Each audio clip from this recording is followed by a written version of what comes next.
Alright folks, welcome back into the flight deck of this ERJ 175 with service from Dallas Fort Worth to Albuquerque International.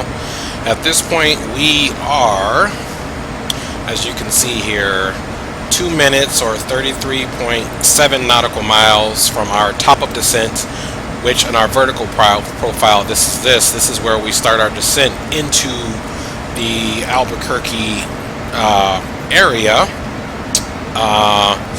So just to give you a heads up of what our arrival will look like, once again we are arriving on the Miera 2. This is our approach. Our transition into the arrival is the Texaco or Tango X-Ray Oscar. All the way to here, Miera, we should be at this at 15,000, and then we're going to cross the Albuquerque. Looks like it's a Albuquerque VOR, and then that's when we pick up our arrival onto the runway. We have chosen the RNAV Yankee runway 26 approach. This approach is, like I said, RNAV using distance measuring equipment and the onboard GPS. Through our flight management system or flight management computer or CDU, control display unit. So we're going to come here to NODME 9,000 after hitting Albuquerque, essentially over here, which is down here. We're going to come up and basically do a soft right. We're going to intercept Zabco and keep it on around to CR null. ZoomX, which is our final waypoint at 5,000, I believe 997 feet, which is right there, on into the runway, and our touchdown elevation is 5,355 feet on the arrival. What that looks like here is if we bring this down to 5 and we cycle our waypoints. There's Miera, there's Albuquerque, and as you can see, we're just coming right around just like the arrival, and this is already in my flight management computer, and that's what you see on the display there. Let's get a closer look at it for you. So we're going to come this way, pick up Albuquerque to NODME, come back around and touch down at the runway. So looks like there is a little weather. Doesn't look like anything too significant. We'll check the winds aloft really quick and make sure we have the right altimeter. Let's bring this down. It's always a chore getting this thing back on course here. There we go.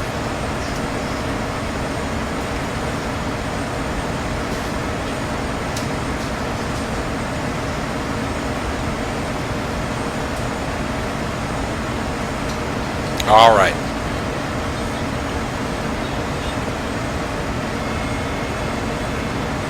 So there we go. Let's look at our top descent again, which is steadily approaching. In the meantime, let's go ahead and check the weather here. Sorry, you hear my son in the background. I can't do anything about that. Pilot flying as a daycare center. All right. So if we want to check the weather, and I use the Flight Aware because it saves paper and it stays up to date. I don't have to do anything. So the altimeter is 3012. Let me jot that down. Once we get below our transition altitude, the winds aloft are at 340 degrees is the wind direction. Again, we are landing on runway 26, which is still probably our best bet.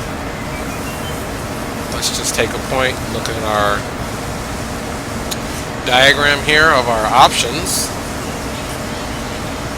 I don't think I'm going to do any changing. I think we're just going to take it for what it is. Here's runway 263.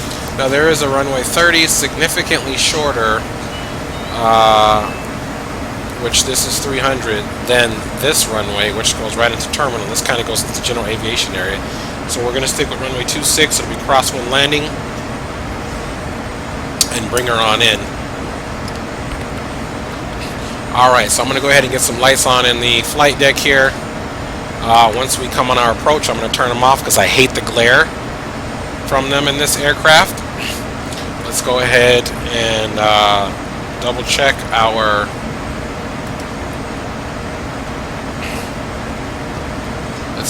descent. We're going to do our descent checklist here in a second. I, however, need to jump over to here and figure out what our weight is of our aircraft. Takeoff speeds, no landings, no icy conditions. This will be flaps 5, so we'll check this here in a second. Then we'll do our descent checklist. But we are going to be doing a we'll do a medium braking here, and let's check out this descent start.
Alright, so now I'm going to be checking the weight of the aircraft and matching it up with the performance chart to see what we need to do for our V speeds and landing.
Alright folks, so what you have here are VREF, which is our final touchdown speed of 130 nautical miles. Our approach speed is 135 nautical miles, give or take, for the winds, which we will adjust accordingly.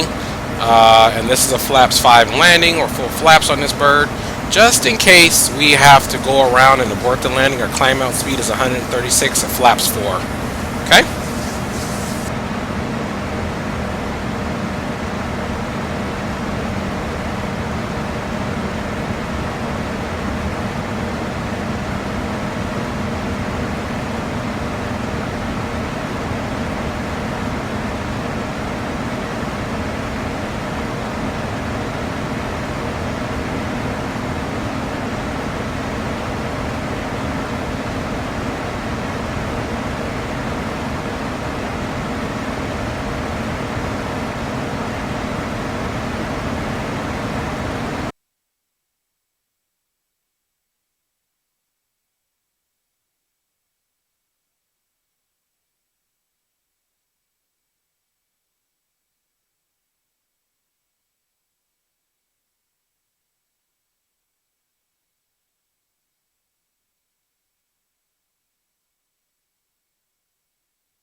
Alright, I sort of rounded down, expecting, that's our announcement. When we're flying online on the VATSIM network, I wish they would allow us to use voice on the Unicom channel, but that's the only thing that we cannot use our voice on is on Unicom. We have to type our stuff. Any other communications on voice with the air traffic controllers, which there are none in line. So I rounded down 11 minutes or 56 nautical miles to touchdown on runway 26. It's estimating that we'll be down there at 6,700 pounds. Obviously, we're at 6,900 pounds now, and it just kind of went up. But that's all right. Our landing weight is still calculated at or below 70,500 pounds, so we're good. And I'm going to manually fly it in once we pick up the approach, so no worries there. I'll adjust and get the bird on the ground. So sit back, relax, enjoy the arrival into the Albuquerque area. And just as a little simple note, this is one of the airports that I haven't updated yet, so I don't know what the FSX is going to have it looking like, so bear with me if the airport looks choppy. Nonetheless, we should be down on a runway that looks pretty standard, so we'll talk to you on the ground, folks.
Autopilot. Autopilot.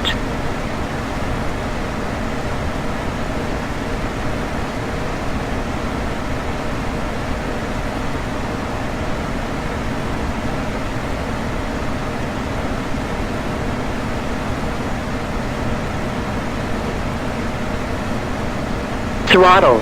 500.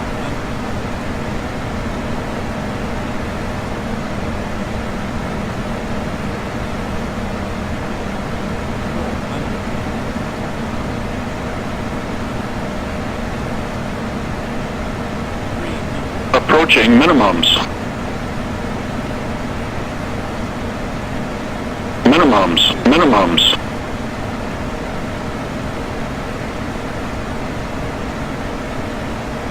100. 50, 40, 30, 20, 10.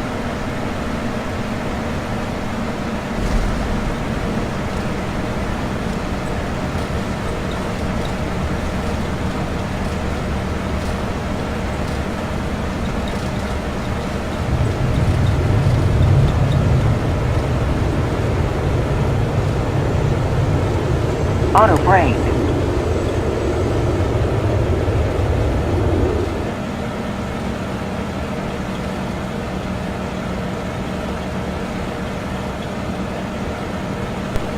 Alright folks, welcome to Albuquerque International Airport.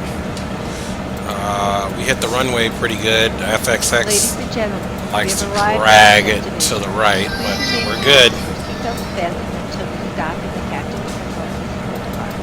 I hope your flight was a pleasant one, and I look forward to seeing you again.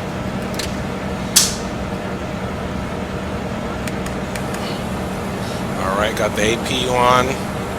Let's get flaps up. Flaps coming up. Speed brake is up.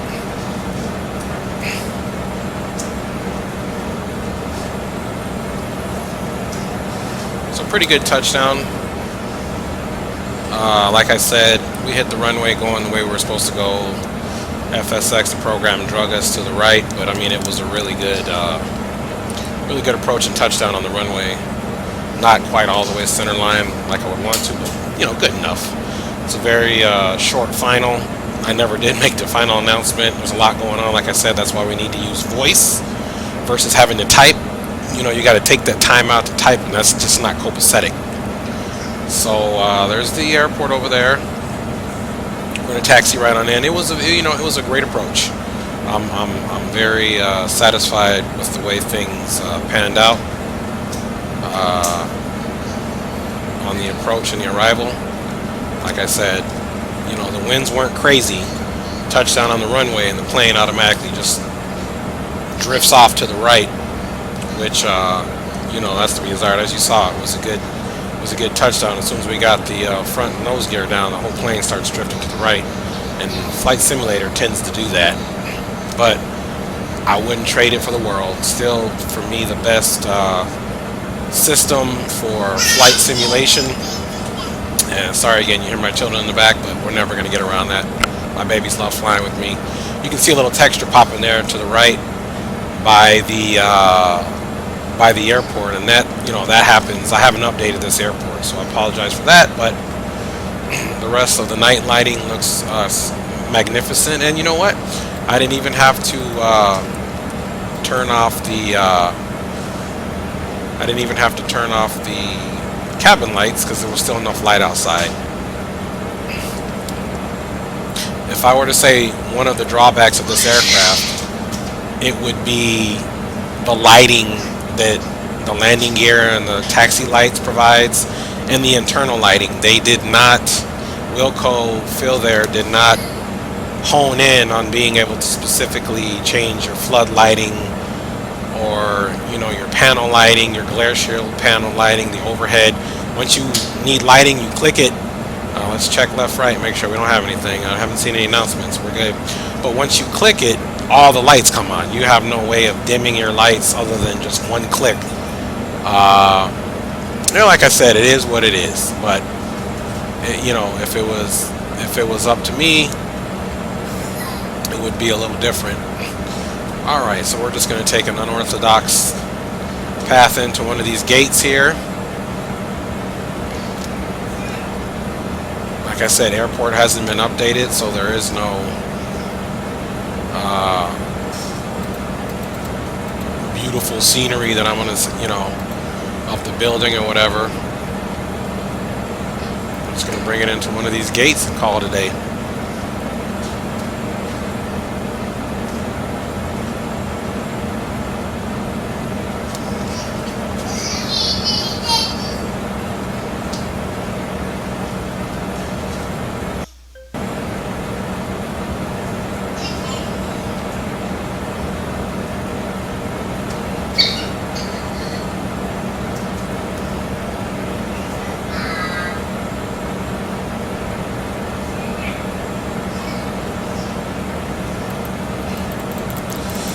Alright, so we've got our APU running. Let's get our red beacon off, our taxi light. Of course, we didn't do the, we absolutely didn't do the descent checklist and all that stuff with the guy that I used in the beginning, but that's okay. We got here, and let's get a shutdown on our engines here.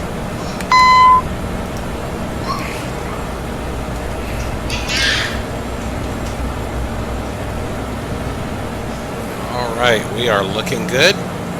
Let me go here and go to squawk standby, which that's another thing with this aircraft. When you do the radio, the TARA, the tilt above the radar, it doesn't correspond with the vPilot, which is the client server that's using interface with the online stuff. Alright, we got engines off. Let's see if we have any, let's see, let's request our deboarding. Let's see what gate we pulled into. We flew American. I don't think this is an American gate. It's handled by Southwest Airlines, but hey, we'll just have to give a little money to Southwest Airlines. We're going to request a catering service. Let's open up the first door. Let's get the cargo doors open.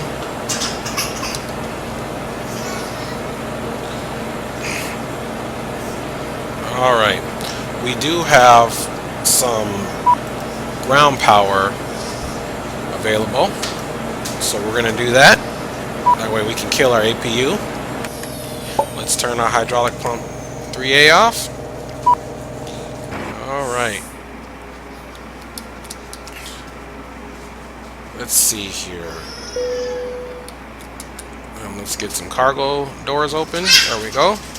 So I can start servicing the aircraft. Cargo doors are open, and we have some deboarding here. We flew for American Airlines today, so here's the moment of truth. We will see what our touchdown is. It's decent. Touchdown at negative 168 feet per minute, which is pretty good, you know. Pitch 4 at 128 knots. We landed in 4,439 feet with 6,623 pounds of fuel, and the total weight was 69,953, which still was above the next tier in our landing V speeds. So we did good. So let's file our pilot report. Looks like it's been accepted. There we go. And let's get this off before we end the video. That's an annoying sound. So we got that done, and you can see here on the annunciator panel, we've got our hydraulic 3 low pressure off, elevator trim. One thing we did forget to turn off was our fasten seat belts, even though the passengers are disembarking. We got that situation going on. Ground power is going on. We'll leave the batteries on since they're being recharged by the ground power. Let's get rid of that annoying noise. All lights are off. You know, that's one thing I do like about this aircraft. It's very simple up top. Very simple to shut down. Parking brake is on. I'm just doing a flow here, my unorthodox flow, so don't mind me.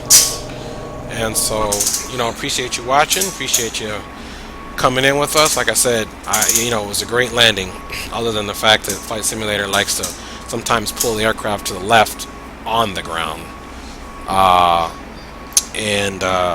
hey, we'll deal with that.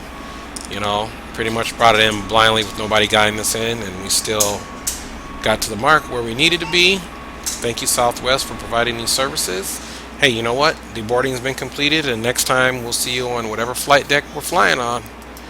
Have a good one.